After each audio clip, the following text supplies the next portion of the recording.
আর এখন অম্বুবাচী চলছে। অম্বুবাচীর সময় মা খুব জাগ্রত থাকে।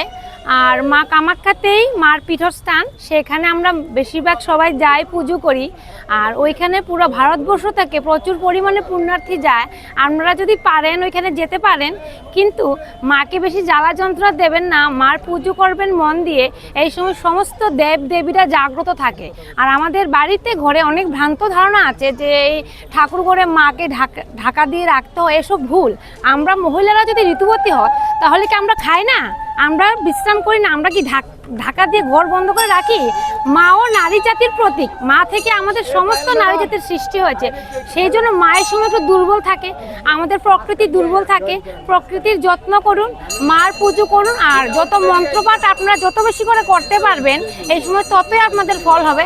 কারণ মা স্বয়ং এই সময় আমাদের ধরিত্রীতে বিরাজমান থাকেন। আর মা খুব জাগ্রত। প্রত্যেক কালী মন্দিরে গেলে যদি পট বন্ধও থাকে, বাইরে থেকে আপনারা মাকে ফুল, ভোগ, তারপর আম, দুধ এইসব সবই অর্পণ করতে পারবেন। আর আমরা এখন লক্ষ্মীনারায়ণ বাড়িতে আসি, আমরা এই সময় মা সরসা থাকেন, ধরিত্রী দেবী এই সময়। তারপরে প্রাণের সঞ্চার হয়, ঋতুবতী থাকেন, প্রাণের সঞ্চার করেন। আমাদের বর্ষার সৃষ্টি, যাতে সৃষ্টি ভালো করে করেন, আমাদের ফুল ফল সব কিছু প্রদান করে আমাদের জীবনযাত্রা সুস্থ সবল থাকে। তাই জন্য আমরা লক্ষ্মীনারায়ণের কাছে প্রার্থনা করতে এসেছি যে ঠাকুর বাড়ি তাইয়া সিঁদুর দিয়া মারে লাগে, যাতে সবার মঙ্গল হয়, সব দেশ দেশের সবার মঙ্গল আছে, নিজের মঙ্গল আছে।